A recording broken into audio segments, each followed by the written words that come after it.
한국 제80주년 기념 대한제국에서 대한민국으로 심포지엄을 이제부터 시작하도록 하겠습니다. 오늘 사회를 맡은 저는 대한제국 고종황제 기념사업회 사본국장을 맡은 조영철입니다. 인사드리겠습니다.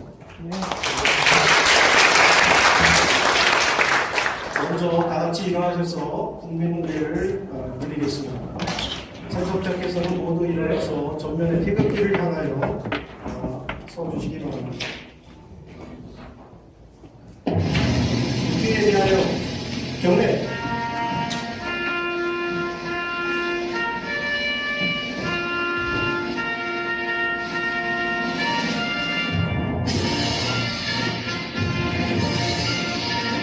나는 자랑스러운 태극기야. 자유롭고 정의로운 대한민국의 무궁한 영광을 위하여 충성을 다할 것을 굳게 다짐합니다.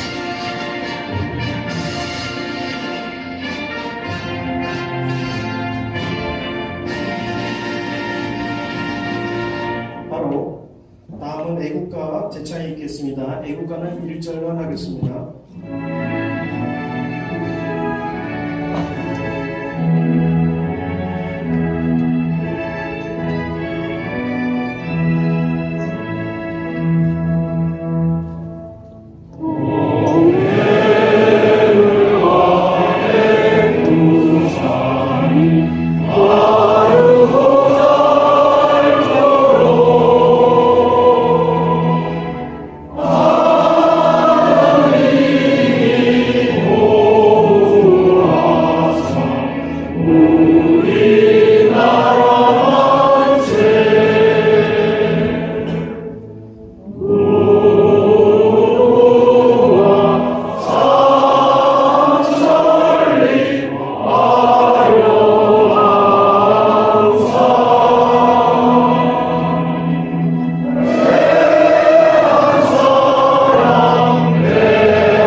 헌신하셨던 충북 선열과 홍영령들을 위하여 잠깐 묵념하도록 하겠습니다. 일동 묵념.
모두 자리에 앉아 주시기 바랍니다.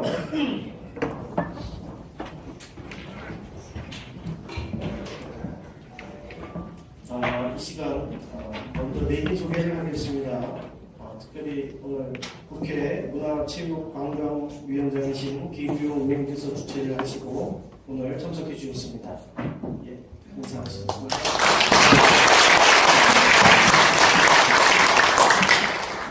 그리고 대한제국 고종황제 장증순신 이준통 선생님 참석하셨습니다. 대한제국 고종황제 기념사업회 유은식 이사장님 참석하셨습니다.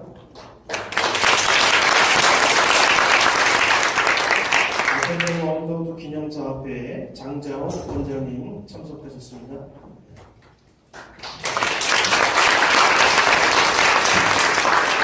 대제학당 태동화 이사님 참석하셨습니다.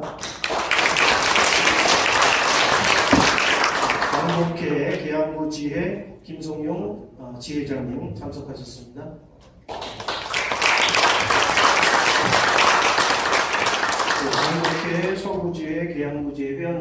분들도 함께 참석해 주셨고요.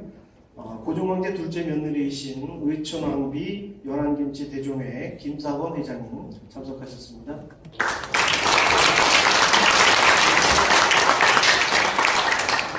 오늘 근대 한국 탄생 대한제국 북토크의 주인공이시고 한국공학대 교수님이신 서영희 교수님 참석하셨습니다. 특별히 한국을 사랑하시는 호사카 유지 교수님 참석하셨습니다. 그리고 황실공예문화협회 이치룡 이사장님 참석하셨습니다. 프레스 정세환 파트장님 참석하셨습니다. 네, 그리고 다른 분들은 고종황제 첫째 며느리 순병환호 영민치 민정기 회장님 참석하셨고요. 경험관리원 박경자 원장님 계십니다. 그리고 전주이시 대동 종야원 이충근 고문님,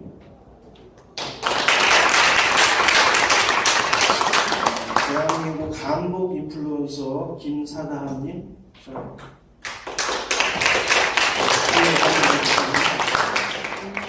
그 외에 많은 분들이 참석해 주셨습니다.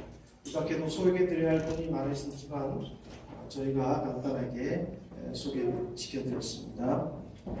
그리고 여기 참석한 모든 분들이 우리 대한제국 고종황제 기념사업회의 귀빈이십니다. 이 자리를 주최해 주신 김경우 의원님께서 먼저 환영사의 말씀이 있겠습니다.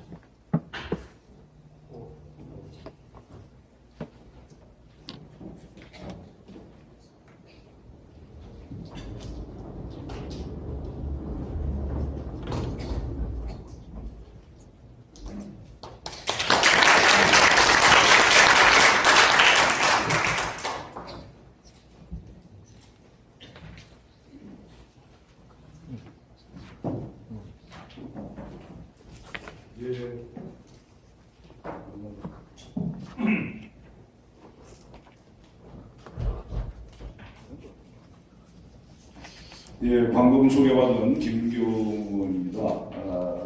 지금 국회에서 문화체육관광위원회 위원장을 맡고 있고 지역은 인천 서구입니다. 오늘 대한제국에서 대한민국으로 광복 80주년 기념 국회 심포지움을 여러분께 정말 진심으로 축하의 말씀을 드립니다. 오늘 80주년 기념 국회 심포지움 개최를 잘 준비해 주신 우리 고종황제의 장증선 이준 황선님과 또 재물포 문화아카이브의 유은식 이사장님을 비롯한 또 호사카 유지 세종대 교수님, 서영희 교수님, 이영주 사무총장님, 아펜젤러 언더우드 기념사업회 장자호 원장님, 태동아 목사님, 연안김치 대종회의 김사원 회장님, 강북회 인천지부의 김유라 회장님, 계양구 지부의 김순용 회장님 비롯한 각계 여러분들이 이렇게 함께 해주셨는데 이 자리를 빌어서 먼저 진심으로 감사의 말씀을 드립니다. 오늘 굉장히 의미가 있는 날입니다. 이 고종황제께서 사실 역사 속에 가려져 있는 부분이 너무나 많은데요. 고종황제님의 독립정신과 또 역사의식, 또 이 대한제국을 어떻게든지 제대로 발전시켜 보려고 했던 그분의 노력, 이런 것들이 많이 감춰져 있는데 오늘 이런 토론회를 통해서 고종황제의 독립정신을 제대로 일깨워서 우리 후대들에게 이런 부분을 좀 일깨워줄 필요가 있다 이런 생각에서 오늘 토론회가 준비가 됐습니다. 인천에서 출발한 고종의 개화의 꿈은 우리 근현대사의 정통성을 이끌어온 뿌리가 되었습니다. 외세의 침탈 속에서도 자주적 근대화를 지향했던 고종의 광무개혁은 자강과 자주, 우리 민족의 고귀한 정신으로 평가받고 있습니다.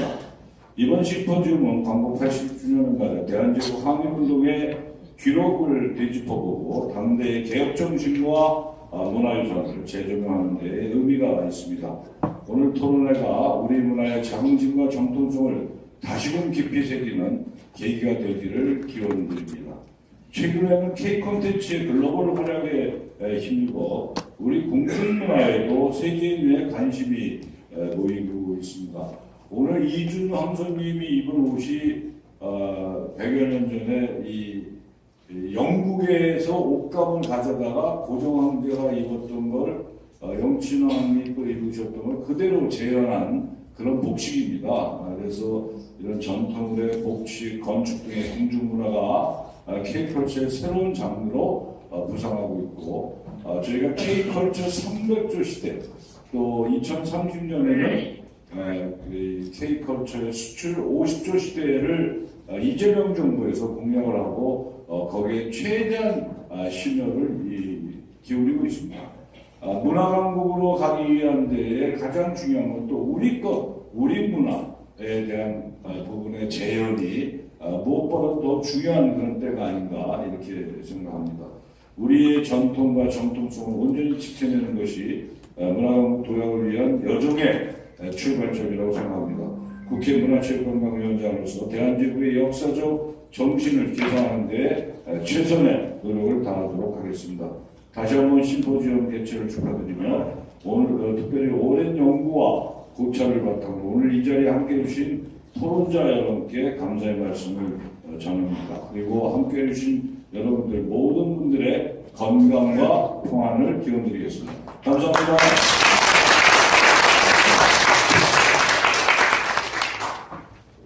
이어서 대한제국 고종황제의 증손자이시자 대한제국 고종황제 기념사업회 총재로 모시려는 이준 황수님 오늘 개회사 말씀 듣겠습니다.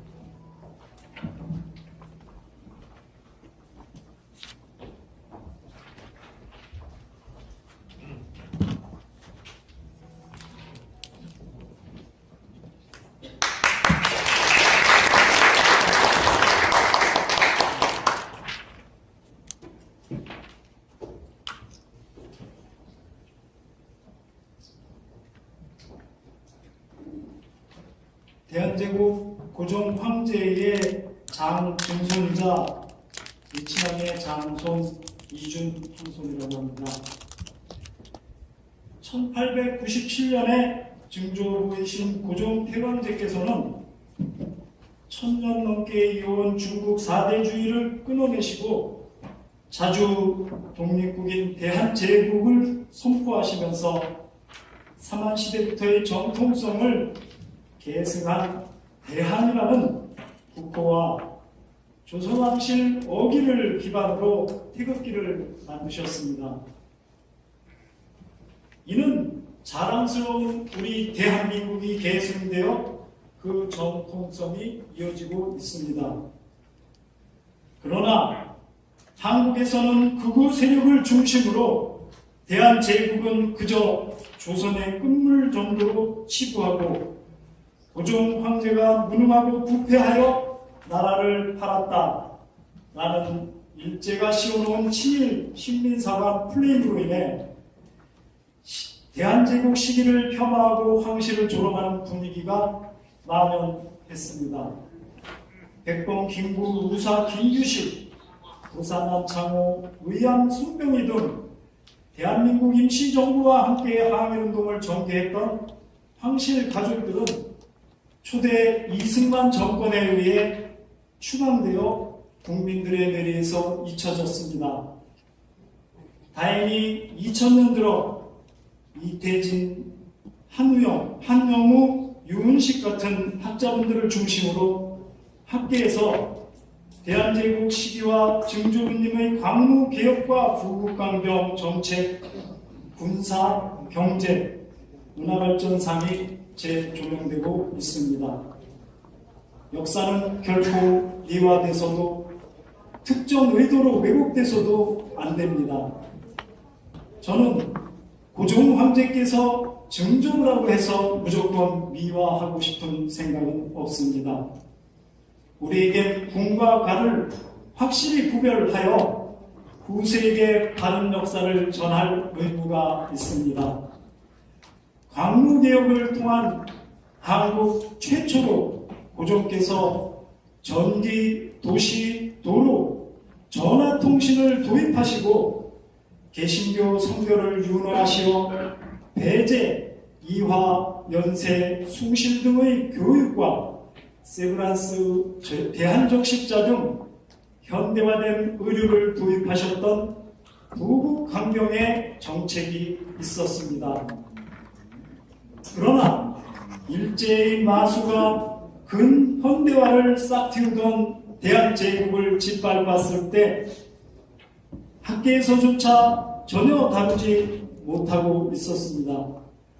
황실 독립운동사를 재조명할 때가 되었다고 생각합니다.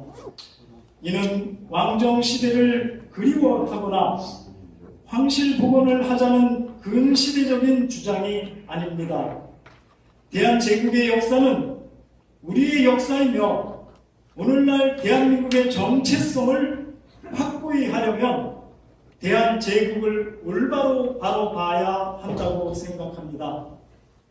바쁘신 의정 활동 중에도 민의의 전당 국회에서 대한제국에서 대한민국으로 광복 80주년 기념식 고지험을 주최해 주신 국회 문화체육관광위원장 김교흥 위원님과 오늘 사단법인 대한제국 고종황제 기념사업회의 초대 이사장을 맡아주신 유은식 박사님의 열정적인 역사의식에 진심으로 감사를 드립니다. 저희 고종황제의 직계 후손들은 자랑스러운 대한민국 국민으로서 대한제국과 황실의 역사 바로세우기를 위해서 국회와 학회에 협력하여 최선을 다하겠습니다. 감사합니다.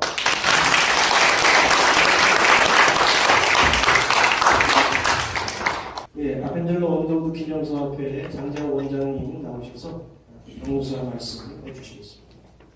대한민국의 개화는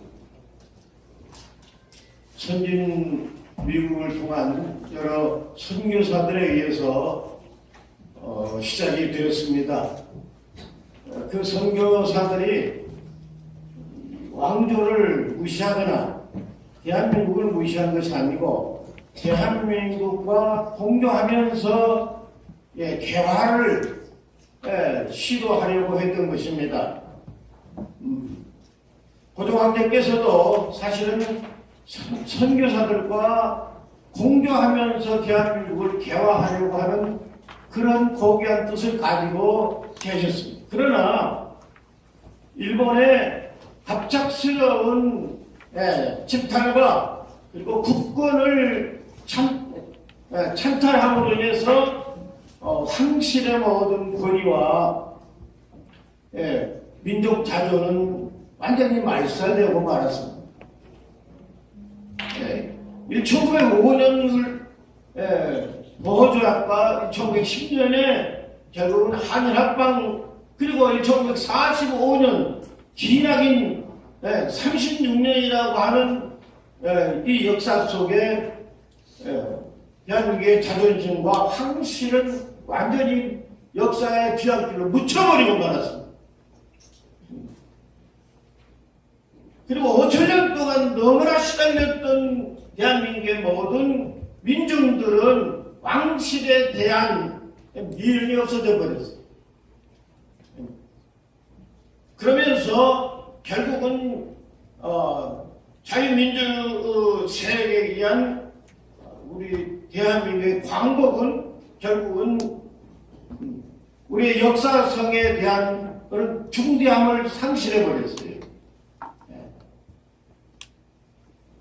우리 유은식 박사님께서 늦게나마 참 역사의 어떤 그 조각조각을 다 맞춰서 이런 의미 있는 사업을 한다고 하는 것은 얼마나 가연스러운 일인지 모릅니다. 우리가 아무리 개화하고 또 선진 국가와 어떤 선진 국가와 더불어서 발전한다고 하는 것은 누구나 추구하고 누구나 반대할 사람이 없습니다. 그러나 민족의 정체성이 완전히 단절된 상태에서는 그건 불가능한 거예요. 민족의 뿌리는 있어야 됩니다. 민족의 역사성은 살려야 됩니다. 그런 의미에서 오늘 유은식 박사님의 이 의미 있는 이 행사, 그리고 저의 아무도 관심을 가지고 보살펴 주지 않지만 저 유은식 박사님의 꾸준한 노력으로 인해서 이런 아름다운 결실, 우리 김경 의원님의 그 절대적인 협조로 이런 일이 이루어져서 늦게나마 만시직한 다시 한번 이런 의미 있는 행사를 하게 된 것을 격려하지 않을 수가 없습니다. 앞으로 이 운동이 열심히 더 충실하게 더 열정적으로 개발이 되어서 우리 대한민국의 정통성 그리고 확실히 민족과 반대되는 민족을 외면한 아주 무책임한 그런 황실이 아니었다는 겁니다. 나름대로는 뭔가를 하려고 선교사들과 개화에 작업을 했지만은 일제히에서 그것이 완전히 도말되버렸습니다. 그런 모든 역사선을 밝히면서 대한민국이 앞으로도 더 정체성을 살려서 나아가야 될 줄. 친구들이 오셔가지고서 책을 소개했기 때문에 저는 정말 간단하게 왜 제가 이런 제목으로 책을 쓰게 되었는지, 그리고 왜 3월 1일 3.1절을 맞이해서 책을 냈는지, 그리고 제가 이제 강남에 체리나책방이라는 곳이 있는데요. 거기에서 4월 11일 날 최초로 북토크를 했습니다. 이게 이제 첫 번째 북토크는 아니고요. 4월 11일이 어떤 날인지 아시죠? 예, 대한민국 임시정부 수립일이기 때문에 제가 그날에 맞추어서 북토크를 했어요. 제가 여러분들에게 드리고 싶은 말씀은 대한제국이라고 하는 짧았던 1897년부터 1910년까지 불과 13년밖에 존재하지 않았던 짧은 기간이지만 그것이 우리 현대를 사는 대한민국의 우리들에게 어떤 의미를 지니는 역사 시기인가를 말씀드리기 위해서 이제 그런 책을 냈고, 오늘 이 자리에 와서 또 제 책을 소개하는 그런 기회를 갖게 된 것입니다. 그럼 제가 시간이 짧으니까 지금 발표지까지 만드시는지는 정말 몰랐는데요. 이 책에 보니까 제 책에 그 주요 내용을 많이 정리해 놓으셨어요. 그래서 하나하나 세세하게 말씀드리지는 않겠고요. 제가 이렇게 준비한 PPT로 간단히 보여드릴까요? 네네. 이 책 제목, 책 표지고요. 네. 아까도 나왔지만 밑에 석조전이고 여기 지금 태극기. 제가 오늘 태극기 좀 간단하게 말씀드리겠습니다. 예. 사진을 먼저 넘어가고, 지금 제가 말씀드린 게 기존의 망국책임론이라고 하는 프레임은 기본적으로는 일제시대의 식민사관의 프레임이다.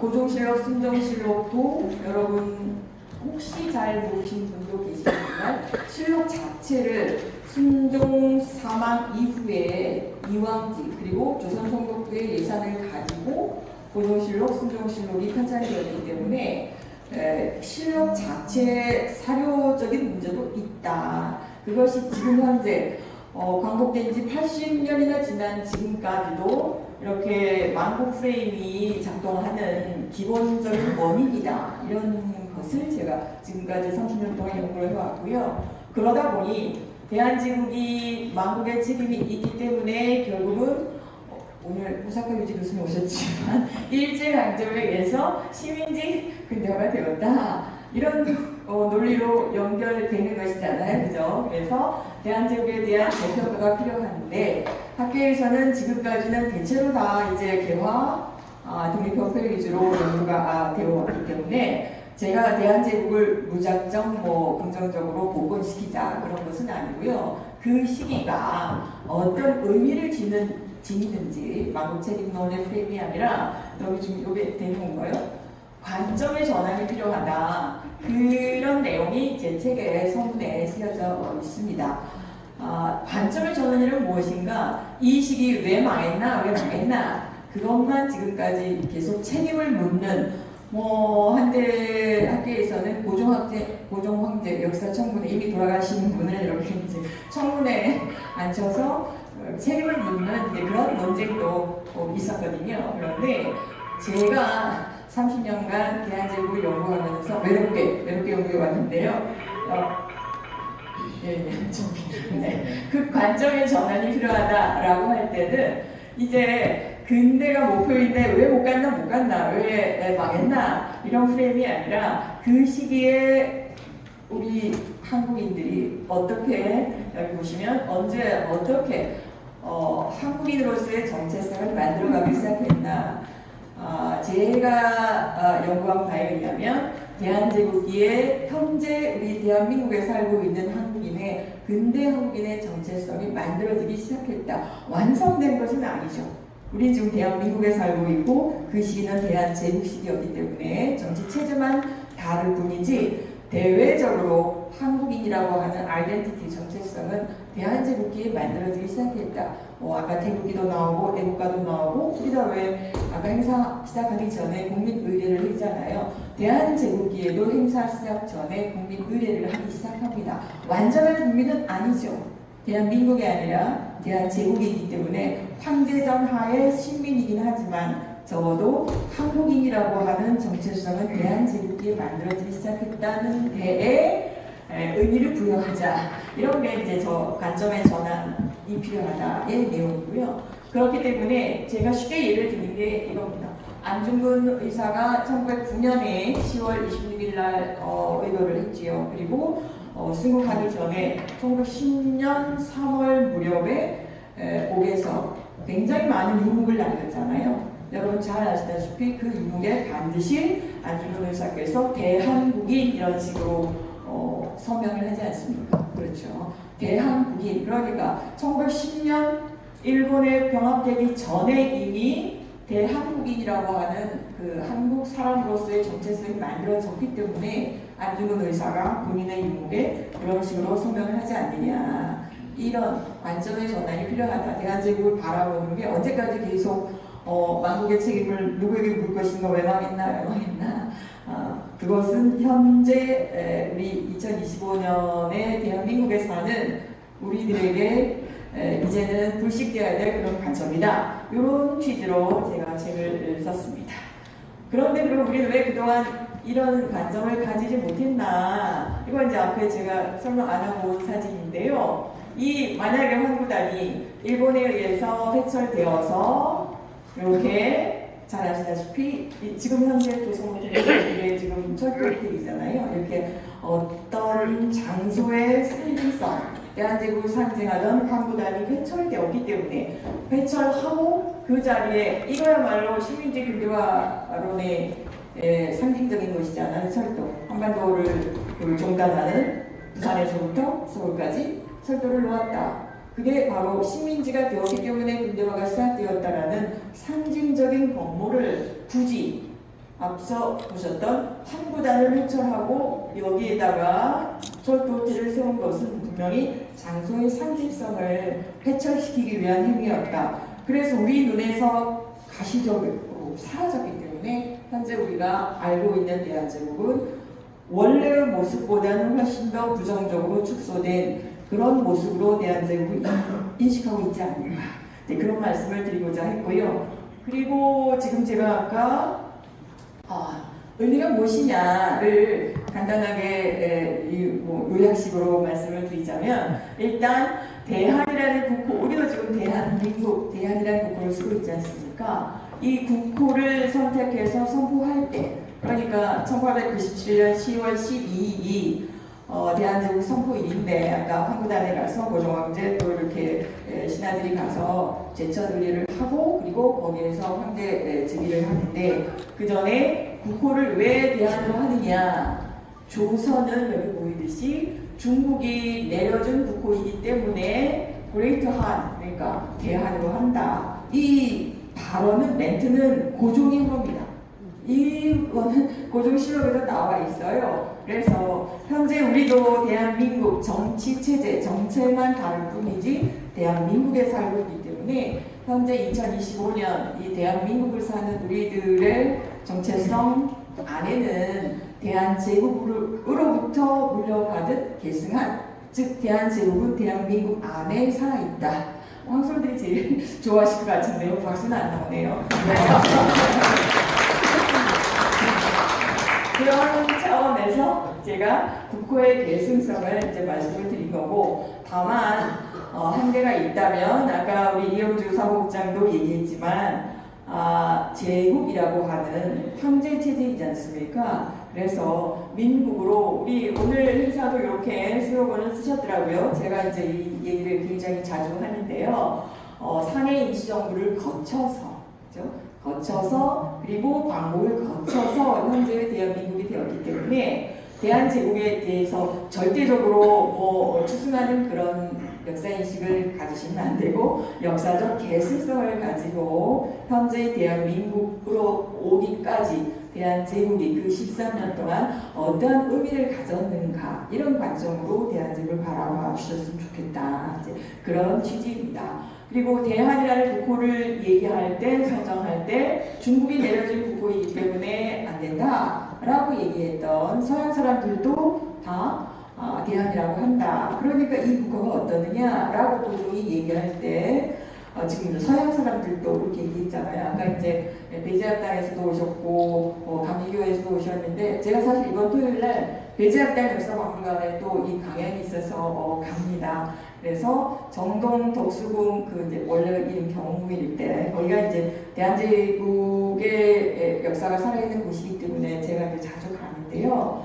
그 서양 사람들도 이미 한이라고 하니까 청이 내려준, 중국이 내려준 그렇게 오랫동안 중국 중심의 동아시아 질서의 속국 형태로 조공을 하던 그런 시대에서 벗어나서 이제 서양 열강과 주권 국가로서 대등하게 독립국가로서 존재하는 그런 대한제국을 지향한 것, 이게 선포의 의미라고 생각이 되고 황제를 칭한 것, 중국 치하에서는 사실 황제를 칭할 수가 없었잖아요. 그런데 1897년에 대한제국을 선포하면서 칭제를 한 것 자체가 당시에 봄부터 4월, 5월 무렵부터 쭉 칭제를 해야 된다 이런 상소문들이 굉장히 많이 올라오는데요. 그 내용이 무엇이냐면 자주국가에서 또 앞으로 자강을 하기 위해서는 근대 국가로 새로 출범하기 위해서는 반드시 칭제가 필요하다.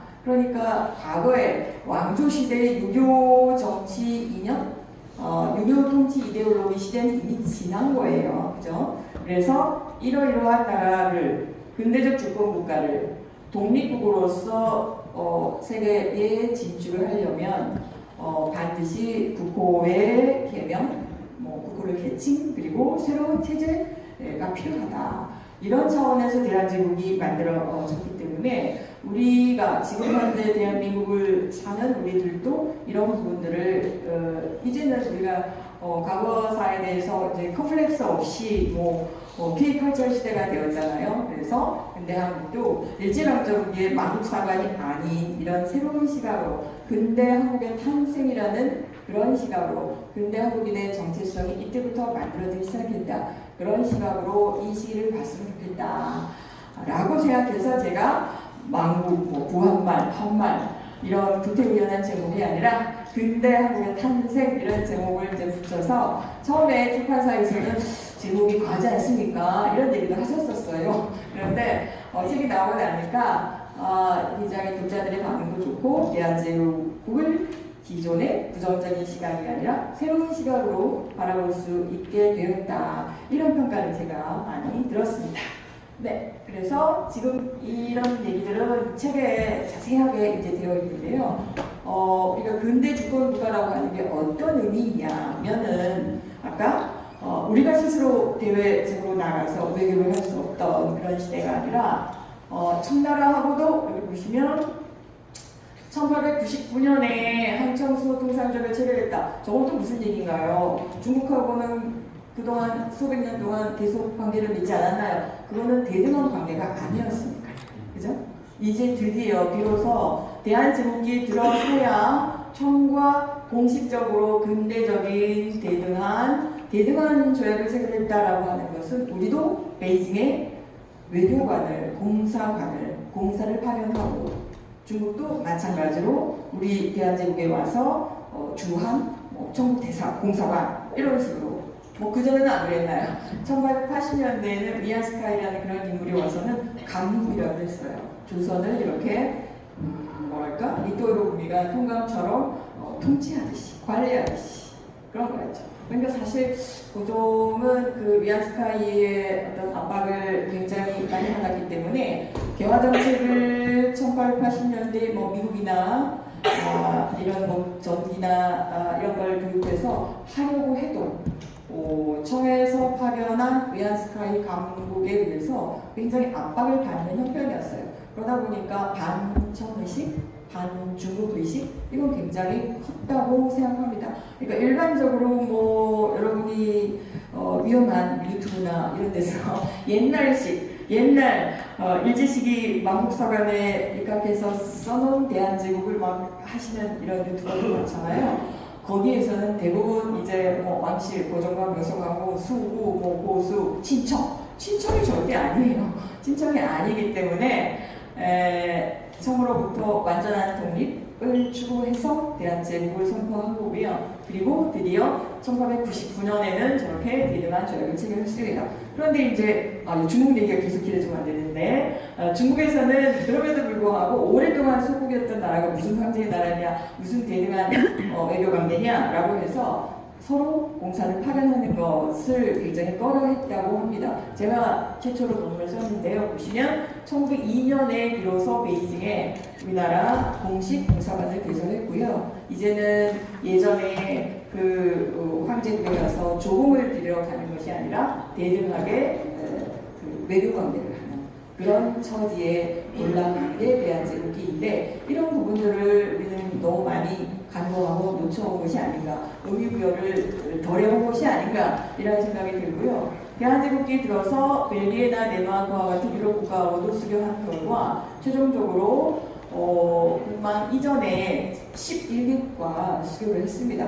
그러니까 만국공법 체제 하에 들어가서 근대적인 주권국가로서 존재하려고 독립국이 되려고 노력을 했다. 그것은 인정을 해야 된다. 이런 관계가 있었기 때문에 사실 나중에 1907년에 열사조약 이후에 열산대결 이후에 만국평화회의에도 특사를 파견하는 것이지 갑자기 아무런 근거도 없는데 파견하다가 실패한 그런 건 아니고요. 그리고 만국평화회의에도 이미 1902년에 공식적으로 가입했고 초청을 받았으나 열산대결 이후로 국제정세가 바뀌면서 이러한 시도들이 모두 실패로 돌아간 것이다. 역사는 과정을 중시하기 때문에 이미 다 지나온 과거를 저희가 되돌아서 보는 것이잖아요.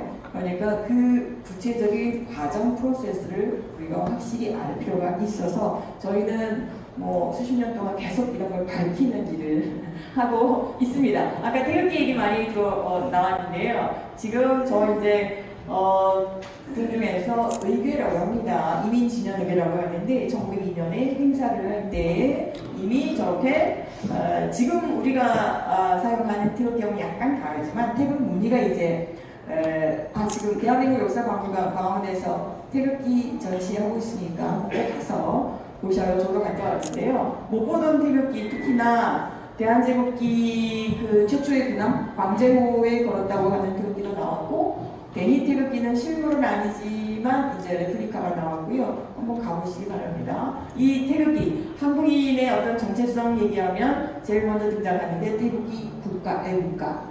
아까 우리도 불고 국민의례를 시작했잖아요. 그럴 때 이 태극기가 1882년에 박연호가 일본에 수신사로 갈 때 최초로 공식적으로 사용했다라고 얘기를 하지만 일반 사람들이 아까 베지아 땅 아펜젤러 다 오셨지만 아펜젤러가 어떤 행사를 할 때 대한제국기에 그때도 태극기를 개항하고 애국가를 부르고 행사를 시작했다는 기록이 다 남아 있습니다. 그러니까 이거는 궁중에서 저렇게 진연 의례를 할 때 태극기가 사용됐다. 이게 더 흥미로운 사진 아닌가요? 이 사진은 이제 1901년경에 대한제국 서울에 왔다라고 우리가 얘기하는 버트넘드라고 하는 미국 시카고 대학 나중에 사진학 교수를 한 버트넘드 사진인데요. 보시면 저기가 이제 숭례문 남대문입니다. 그리고 여기 상가에 분명히 이렇게 보이시죠? 네, 태극기가 걸려 있습니다.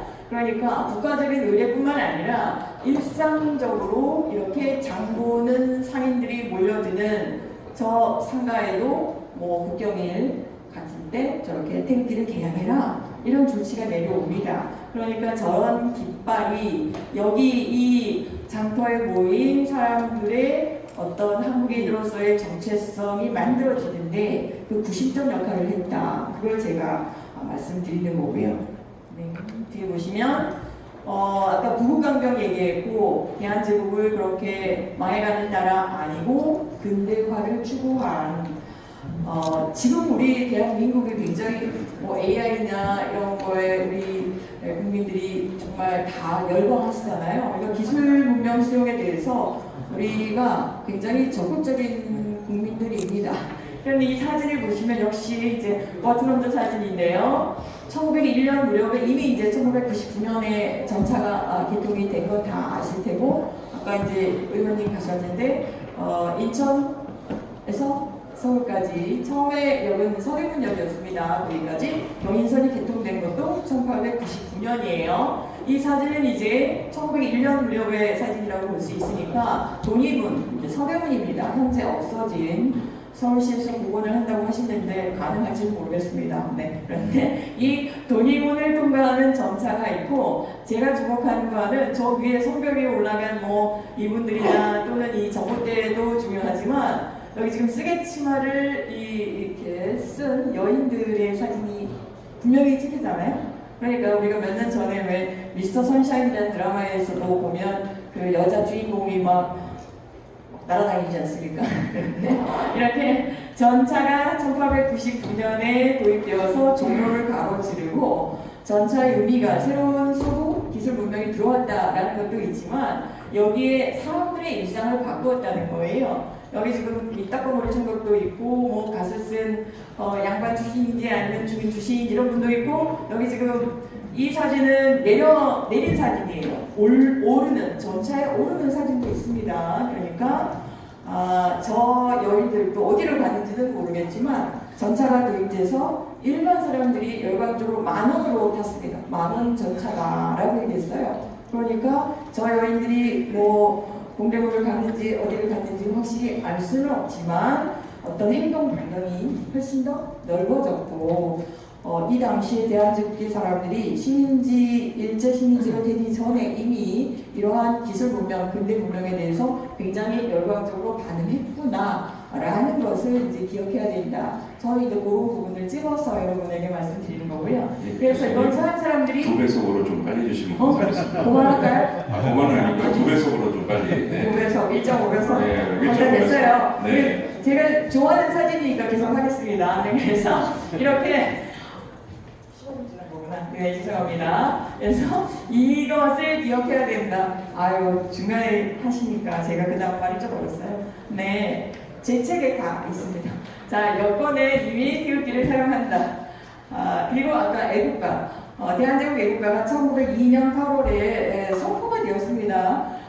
우리가 아까 부른 그 애국가 아니고요. 아니테 애국가가 아니고 이제 이 에케이트라고 하는 이 독일이 초빙되어서 군악대 지휘를 했는데 이분에게 작곡을 의뢰한 그런 대한제국 애국가. 이 악보도 광화문에 대한민국 역사 박물관 가면 있습니다. 그러니까 한번 보시고요. 이런 애국가, 태극기 이런 것들이 대한제국이 이미 도입돼서 아직 근대 국민국가로까지는 가지는 않았지만 왜 국민국가, 민주공화국이 되려면 이제 공화정으로 가거나 아까 말씀하신 뭐 입헌군주정으로 가거나 뭔가 정치체제의 변동이 필요하지 않습니까? 헌법이 그렇게 만들어져야 되는데 아직 우리는 대한제국이 망할 때까지 거기까지 가지는 못했어요. 그렇지만 대외적으로는 어떤 한국인이라고 하는 근대 국민이라고 하는 정체성이 이러한 구심점을 통해서 만들어지고 있었다.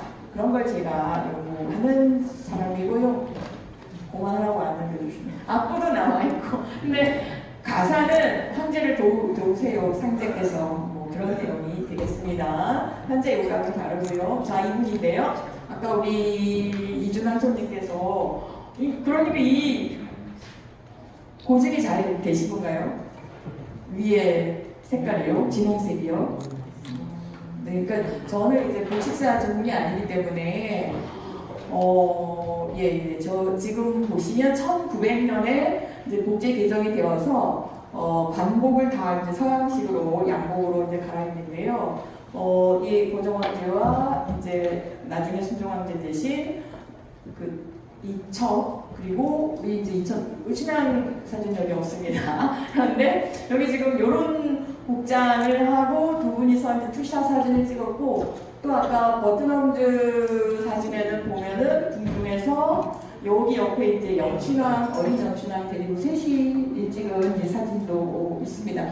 그때 우신왕은 1900년에는 다른데 유학가 있었고 그래서 이렇게 목장을 갈아입으시고 저 위에 이제 투구형 그 모자까지 있었지 않습니까? 그래서 대한제국기가 그 왕조시대의 연장 아니냐 이렇게 많이들 말씀하시는데 일단 시대적으로는 한 단계를 넘어선 그런 시대였다는 걸 반드시 기억해 주십사 하는 게 제 부탁이고요. 그럼에도 불구하고 그러면 왜 독립협회는 운동은 실패했고 왜 그러면 이 헌법에 어떤 뭐 정치체제의 변화 여기까지 가지는 못했느냐라고 말씀하신다면 저는 이제 수십 년 동안 연구를 해왔기 때문에 고종황제 이 모습 보시면 이게 1905년에 미국에서 온 루스벨트 대통령의 딸 앨리스 루스벨트에게 한국을 위해서 대안을 위해서 당신 아버지에게 좀 잘 얘기해달라 이런 차원에서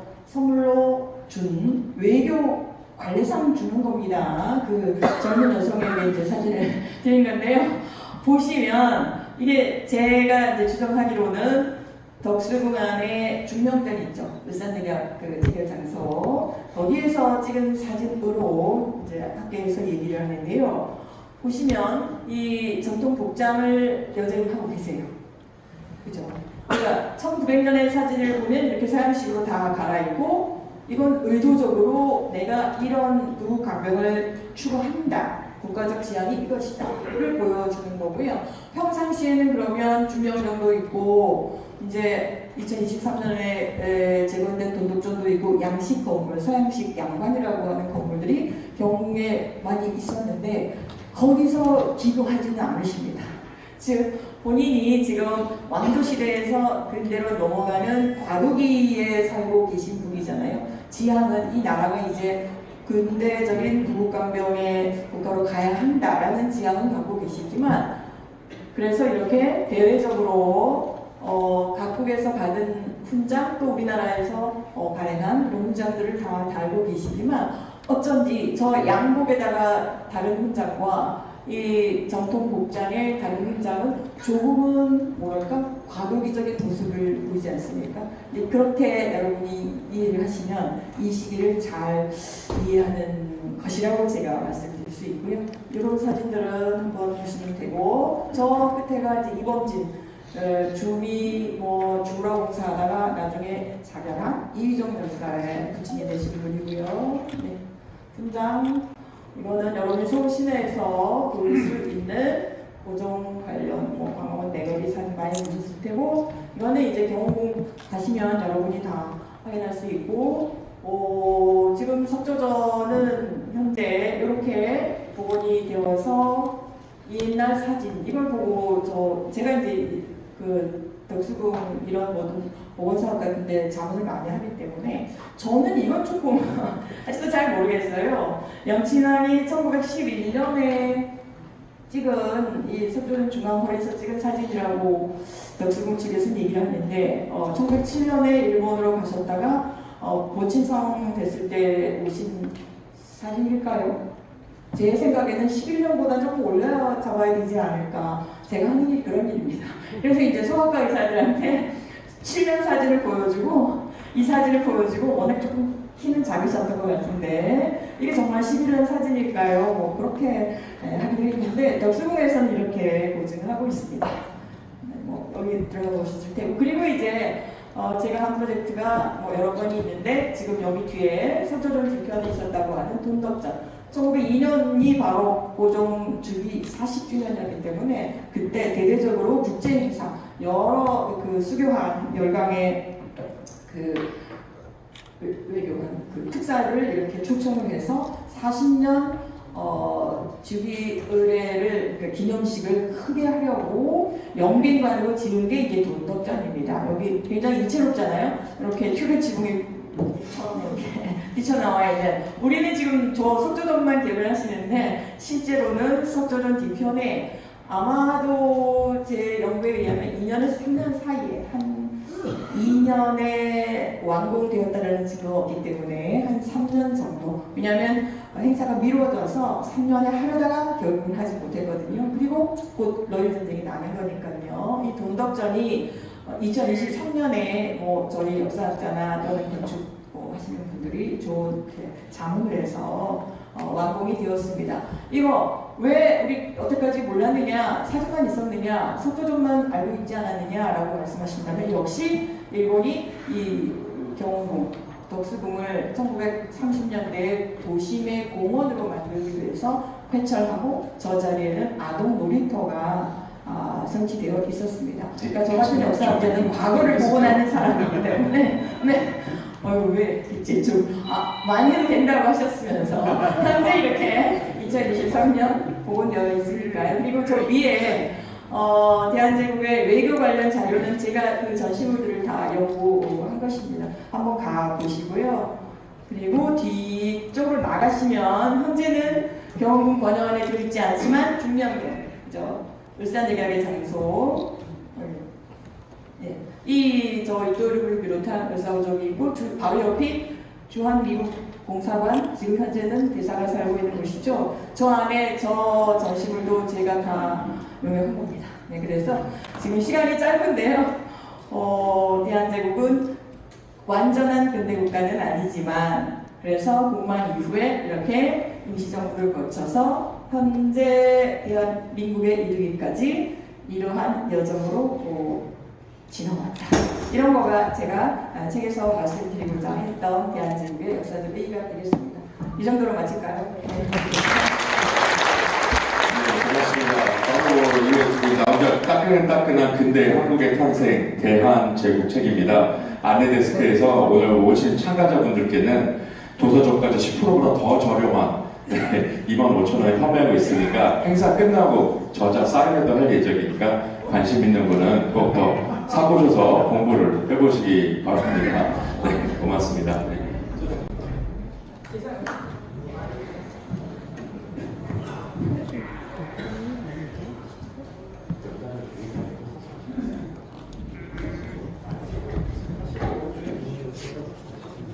자, 이어서 국정대학교 호사카 유지 교수님께서 일본 논리를 수입한 뉴라이트 대한제국은 망하지 않았다라는 주제로 토크를 해주시겠습니다. 그 박수로 환영해 주시기 바랍니다.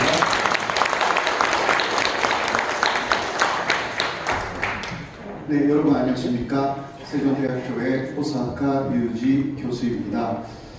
오늘 이렇게 아주 좋은 자리에 저를 또 초청해 주신 이준환 손님 그리고 이영주 완손님 그리고 이영은 또 전문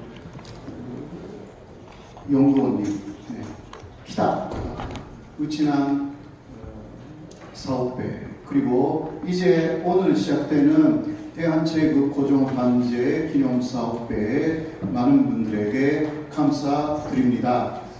반갑습니다. 많이 시간이 없기 때문에 여러 가지 이야기가 있습니다만은 제가 대한제국하고 관련이 된 그 시작은 일본에서 명성황후 시해 사건을 알게 되었을 때부터였습니다. 일본에서는 그 부분을 역사 교육으로 거의 가르치지 않습니다.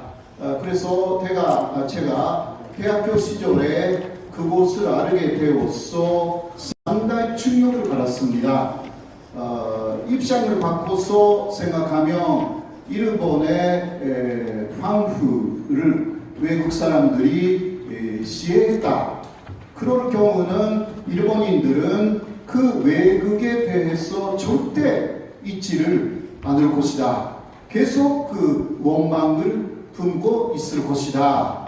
그러니까 한국 분들이 일본에 대한 여러 가지 감정이 있습니다만은 명성황후 시해 사건으로 인한 그러한 감정은 상당히 복잡할 것이다 라고 생각하여서 한시 한국에 와서 공부를 해야 되겠다 라는 것을 결심하게 되었습니다. 기회가 되어서 한국에 와서 고려대학에서 석사 박사를 공부를 했는데, 그때 석사 때는 조선개화파의 연구였습니다. 네, 조선개화파는 김옥균을 중심으로 박영교라든가 소재필 이런 분들의 내용이었는데, 연구를 하면 할수록 일본의 후쿠자와 유키치하고의 굉장히 깊은 관계가 있었습니다.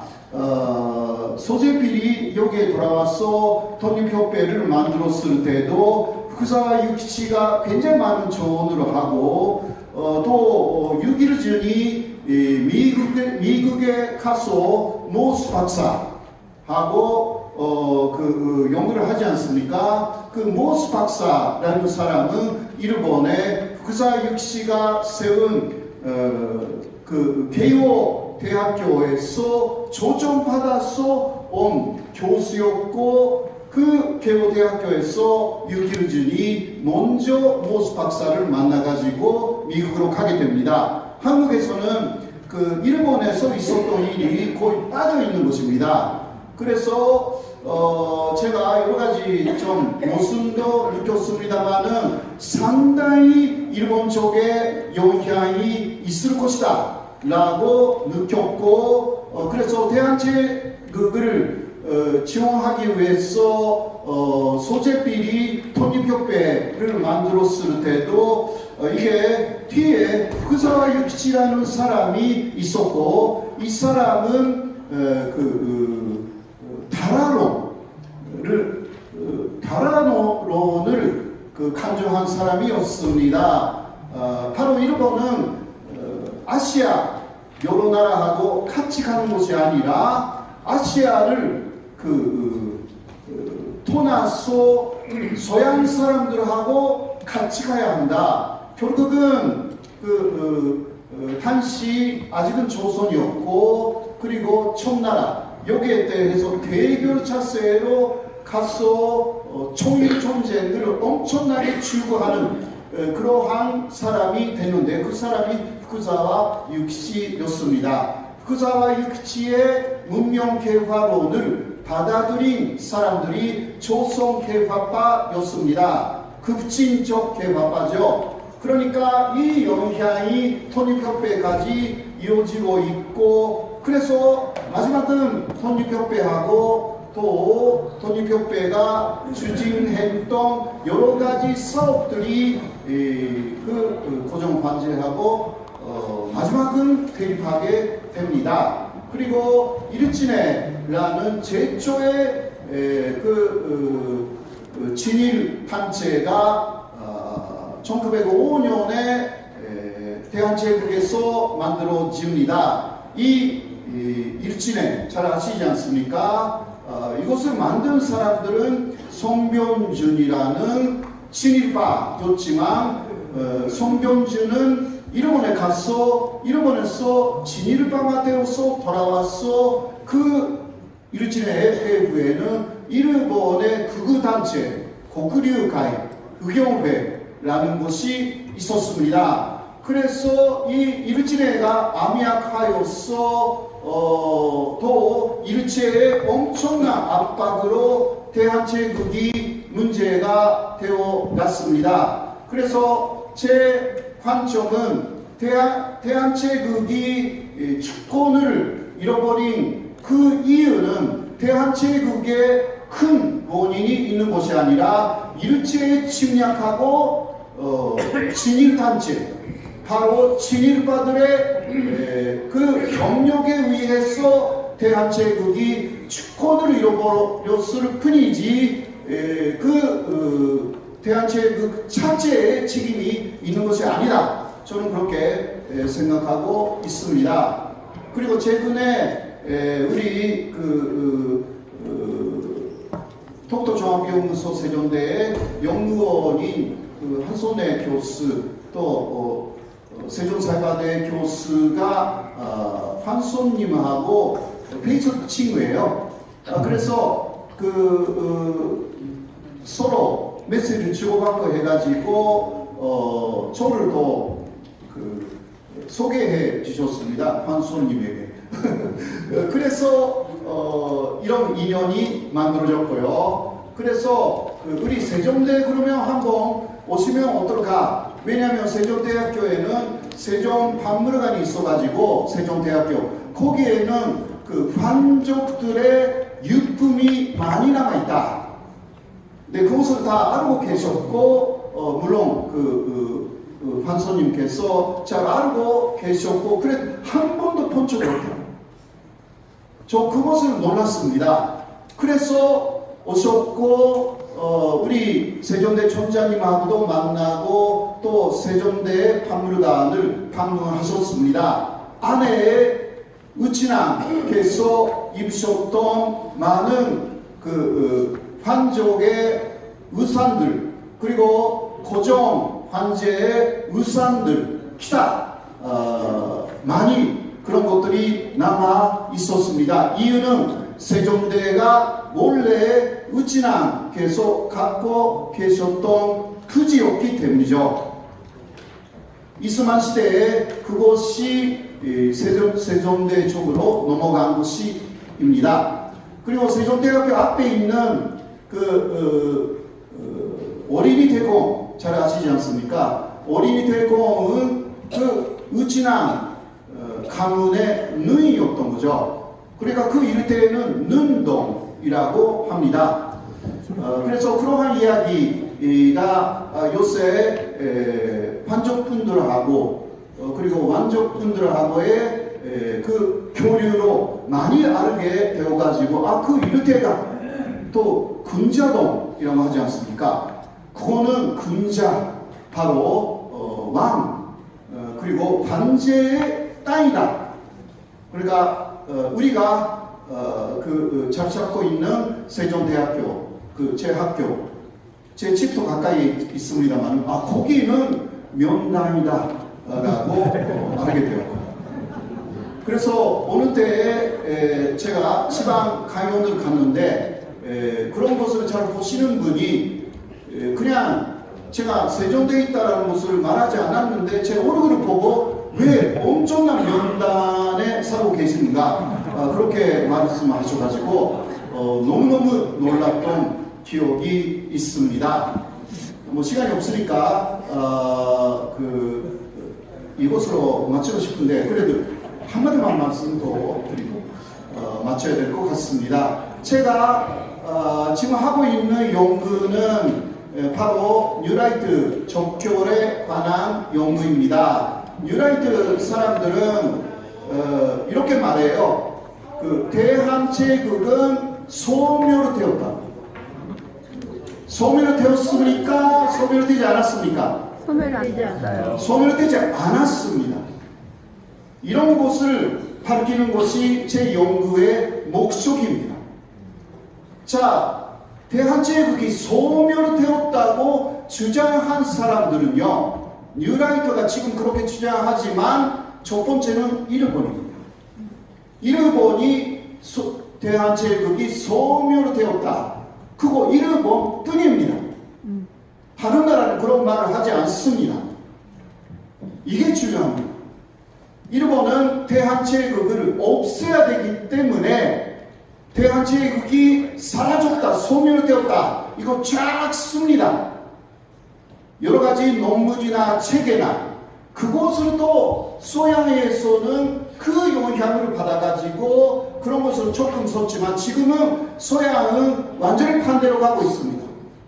울산의학 자체가 불법이었고 이거는 1935년 당시 있었던 국제연맹의 하버드 보고서에 정확하게 나와 있습니다.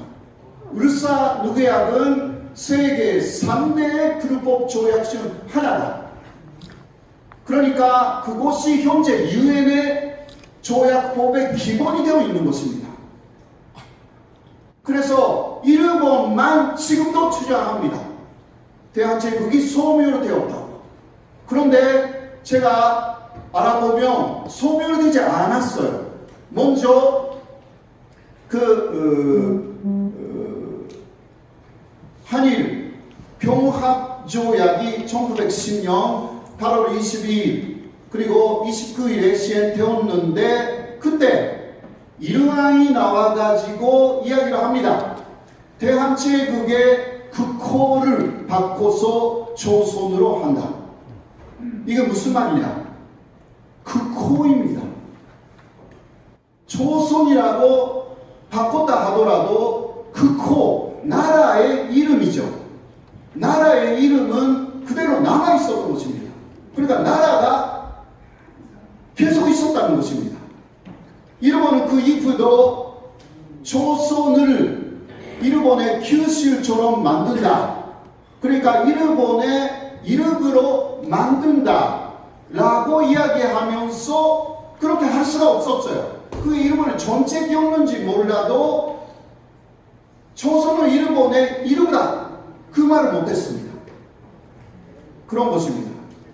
그리고 한일 병합조약 속에는 주권을 통치권, 죄송합니다. 통치권을 대한제국은 영구적으로 일왕에게 넘긴다. 이 이야기는 있지만, 그 통치권이에요. 한국 사람들의 극적을, 이게 또 유나이트의 주장이죠. 극적을 일본으로 한다라는 말은 하나도 어디에도 없고 45년간 없었습니다. 법적인 문서가 없어요. 반대는 반대 문서가 있습니다.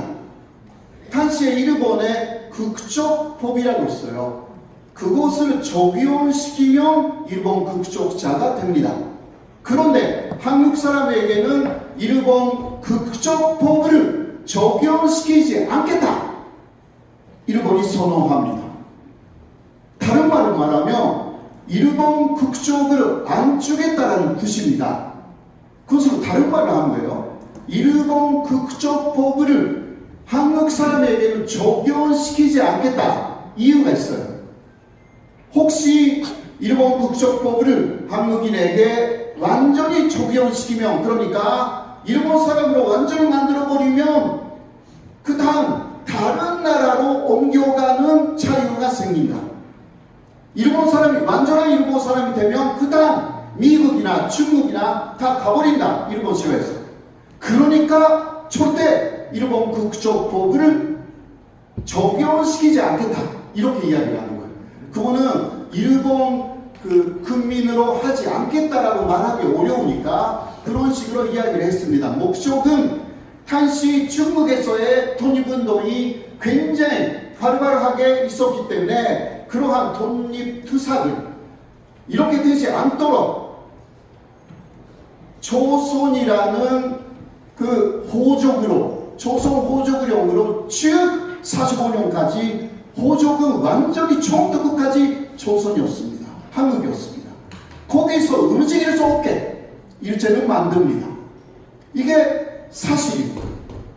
그러니까 물론 일본 국적자가 가끔 말로는 했어요. 그러나 법적 근거가 없고 정치적인 목적이 있을 때 한국 사람들은 일본 국적자다. 근거 없이 말합니다. 그러니까 송기정 선수가 일장기를 이렇게 다르고 달렸어요. 네, 그 베를린 마라톤에서. 그런데 그때 잘 아시다시피 그 일장기 말소 사건이 일어나잖아요. 통화일보, 조선 중화일보가 그렇게 말소시켰습니다. 우리가 지금 볼 때 그거는 그 신문사가 했으니까 그 이후 폐기가 됐지 않느냐? 그거 아닙니다. 그때 한국 사람들의 생각, 개념, 자신들이 일본인이다 라는 것 자체가 한국에 없었던 것입니다. 그것을 판용한 사건이 일장기 말소 사건입니다.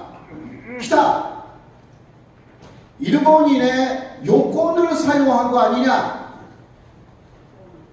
네. 그런데 일본 극적자가 아니더라도 단시 일본은 요건을 쓰게 한 사례가 꽤 있습니다. 대한제국 때 대한제국 국민이다 라고 하면서 일본 요건을 쓰게 했습니다. 그러니까 극적이 달라도 말하자면 단시는 소극적으로 됐기 때문에 울산누비약으로 그래서 하나의 개념은 대한제국은 일본 제국 아래로 들어가서 소멸되지 않았던 것입니다. 그래서 진짜 소멸되었으면 45년 이후에 극적으로 다시 일본이 마음대로 너희들은 이제 한국이다. 한국으로 돌아가라. 그거 못합니다. 교수님 정리해 주십시오. 아, 예. 그리고 마지막에 진짜 금방 10분으로 끝내려고 했는데 너무 네.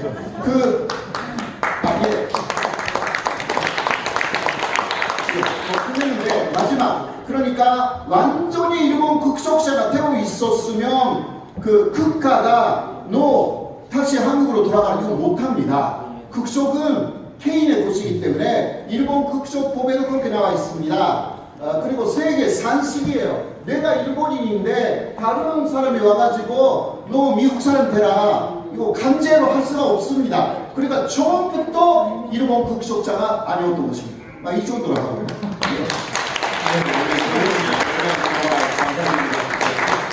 큰 말씀 부탁드립니다.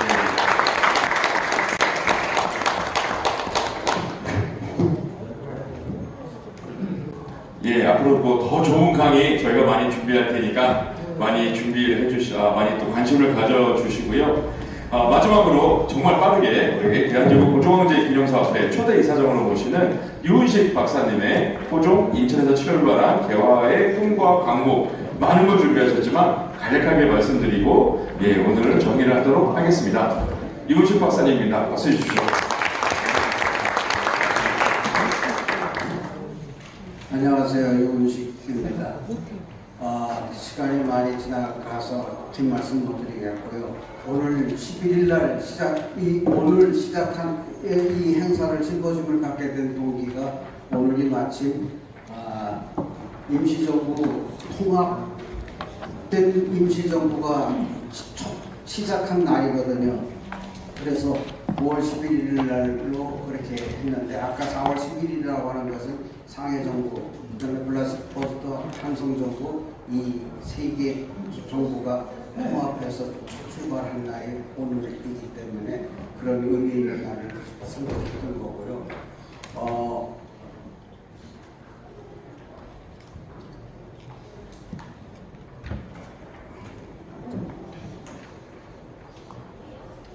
제가 우리의 역사를 들여다보게 된 동기가 책을 봐서 우리의 역사에 대한 관심을 갖게 된 것이 아니라 책 속에 있는 사진들을 보았고 책 속에 있는 사진들을 찍었고 스캔을 받아서 수십만 장을 놓고 분류를 해놓고 보니까 참 재밌는 게 많더라고요. 우리에게는 광복절이 있었고 그 다음에 독립운동이 있었고 임시정부가 있었고 그리고 3.1운동이 있었고 이렇게 하다 보니까 왜 우리는 이렇게 독립운동을 해가면서 광복을 맞아야 되겠는가 라고 하는 그런 생각을 하면서 과거의 역사를 들여다 보니까 조일 수호조약 체결 이후에 고종 어른께서 왜 우리는 이렇게 약해야 하는가 라고 하는 그런 고민 속에 부국강정의 길을 찾고자 몸부림치고 그렇게 해서 1884년 7월 2일에 새로운 국가정책을 뽑아줍니다. 그래서 우리의 그 조선의 그런 그 위기의 여러 가지 정황 속에서 1884년 7월 2일에 새로운 국가정책을 결정함으로 인해서 반등된 우리의 역사가 이제 개화를 시작했고 또 대한제국을 건설했고 또 신화 이후에도 그 정신을 이어져서 계속해서 독립운동에 참여를 했고 그렇게 해서 우리의 민족의 얼이 되새겨져서 나타난 것이 결국은 광복에 이르게 됐다라고 하는 이런 그 큰 스토리를 제가 발견하면서 정리해 놓은 것이 바로 30년 동안 실험했던 거거든요. 시간은 많이 갔습니다만 영상으로 하나 보시겠습니다.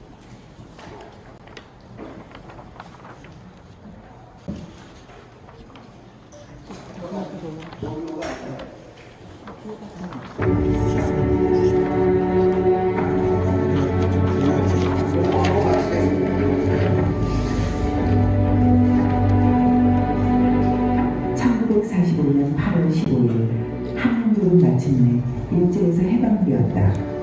그러나 우리는 질문해야 한다. 우리는 왜 국권을 빼앗겼고 또 어떻게 그 주권을 되찾을 수 있었는가. 1948년 이승만은 제헌국회 개원식에서 대한민국이 기능한 서울에서 세워진 임시정부의 계승임을 천명했다. 그 임시정부는 바로 한성정부였고 그 시절은 인천이었다. 1919년 3월 9일 인천 만국공원에서 울려 퍼진 만세운동에서 황제는 김사덕은 이규갑과 함께 한성정부 수립을 결의했다. 이 인천에서 한성정부 수립 결의가 가능했던 역사적 원동력은 19세기 말로 거슬러 올라간다. 1875년 5.6 사건과 조일 수호 조교로 조선의 주권이 흔들렸고 고종은 조선개혁을 결심했다. 그는 국제정세에 대응하기 위해 통일기무 안을 설치하고 미국의 보민사를 파견했다. 보민사를 귀국한 홍명식은 서울 문물과 인재 양성의 필요성을 고종에게 보고했고 보민사를 만났던 가우처는 맥클레이를 통해 학교와 병원을 세우자고 제안하였다. 1884년 7월 2일 고종은 보고와 제안을 통하여 미국 상선을 조선 내에 운항, 병원과 학교 사이, 전신부서를 공식적인 국가정책으로 채택했다. 이것은 조선 개화의 첫 곳이었다.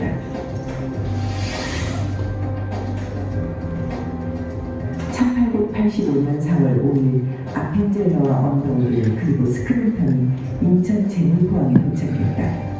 그들은 고종의 명을 받아 배제 학당과 시흥병원을 세웠다. 아펜젤러가 서재필과 함께 세운 협성에는 동무협회로 발전했고 동무군을 건립했다. 스크린턴과 전덕기가 만든 상봉청렴회는 신문회를 조직해 한일운동의 불씨가 되었다. 이렇게 인천은 개화의 항구였고 동시에 독립운동의 항구였다. 고종은 큰 꿈을 안고 가로개혁, 의무개혁 그리고 광무개혁을 추진했고 대한제국을 수립했다. 그러나 러일 전쟁과 가스란 테프트 밀약, 울산 밀약은 대한제국의 한국의 희망마저 끊어버렸다. 고종은 헤이그 만국평화회의의 특사를 파견해 불안함을 호소했으나 결국 강제로 퇴위당하고 한일 합방부 조선은 일본의 식민지가 되었다. 그럼에도 고종의 개화 정책은 결코 헛되지 않았다. 조선 민족의 자주 독립 정신을 일깨우는 민족의 씨앗이 되었기 때문이다.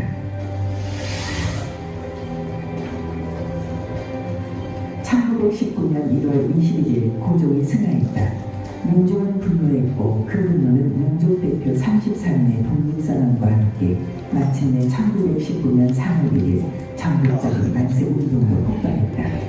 결국은 의지로 한성정부가 수립되었고 이렇게 통합 대한민국 임시정부가 세워진 것이다.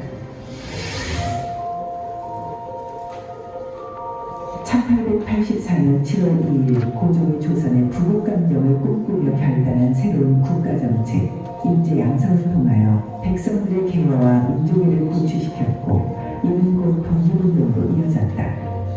무장투쟁, 애국개명운동, 학생운동, 노동운동, 중국의 독립지원까지 민족의 외침은 끊이지 않았고 황실의 독립운동도 비밀리에 이루어졌다. 결국 1945년 8월 15일 일본 천황의 항복으로 마침내 해방의 날이 찾아왔다. 1948년 8월 15일 대한민국 정부 수립, 이날의 올린 함성은 3일 만세운동의 날의 올린 함성이었고 해방의 날의 올린 함성이었다. 고종의 개화 정책이 시작된 지 60년 만에 이룬 역사적 결실이었다. 2025년 우리는 광복 80주년을 맞았다. 아펜젤러의 독립을 위한 기도처럼 이 땅의 자유와 독립은 결코 쉽게 얻은 것이 아니었다. 이는 무너진 주권, 왕국에서 제국을 거쳐 마침내 민국으로 회복한 자주동원의 길이었다. 고종의 꿈은 실패가 아닌 씨앗이었고 그 열매는 오늘의 대한민국이며 우리가 반드시 지켜갈 내일이다.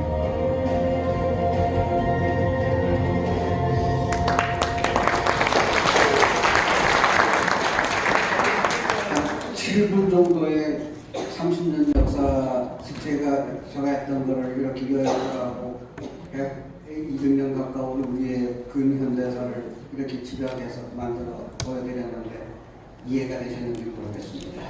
네, 아무튼 감사합니다. 네, 감사합니다. 저희 우리 다음 팀이 기다리고 있기 때문에 정말 아쉬운 부분들은 저희가 계속 대한제국에서 대한민국으로 시리즈로 계속 행사를 할 테니까 많이 관심을 가져주시고요. 그리고 또 지금 광명역에 돌아다니고 있습니다. 광명역 쓰지 않고 태극기에 서명 안 하신 분은 식권을 안 드립니다. 그러니까 꼭 글을 쓰시고 나가실 때 우리 의원회관 식당에서 맛있게 드시면 되겠고요. 근데 이것도 역사적인 날이니까 오늘 참가자분들 한 분도 빠짐없이 앞에 나와서 단체 사진을 찍어주시면 감사하겠습니다. 봉사자분들 바로 앞으로 정리 좀 해주시고요. 의자. 이따가 식권을 보라색을 받는 사람은 요 앞에에서 식사를 하시면 되는 거고 하얀색으로 받는 것은 1층에 식당이 있습니다. 그러니까 각자 받는 대로 알아서 행동해 주시기 바랍니다.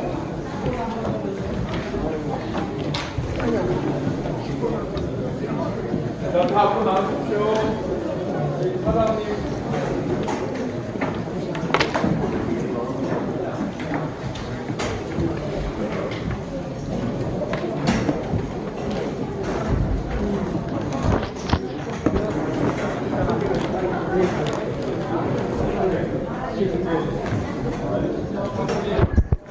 김사관 회장님.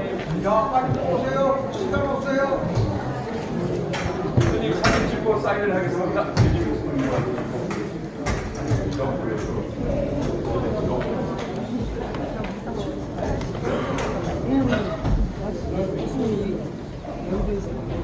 네, 계단 조심하십시오. 계단 조심하셔서 감당도로 한 칸씩 올라오시기 바랍니다. 키가 크신 분들은 좀 뒤로 서주시면 좋겠고요. 예.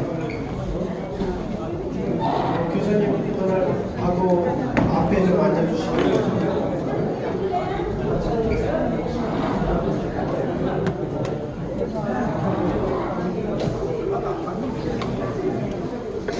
서 교수님도 앞에 나와주시죠.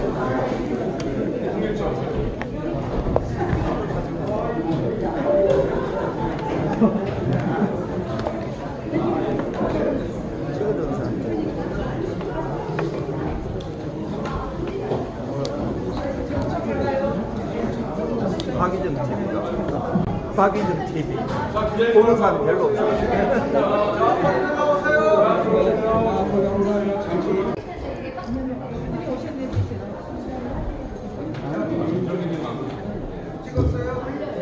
가운데 봐주세요. 하나, 둘, 셋. 자, 카메라로 한번 보여주세요.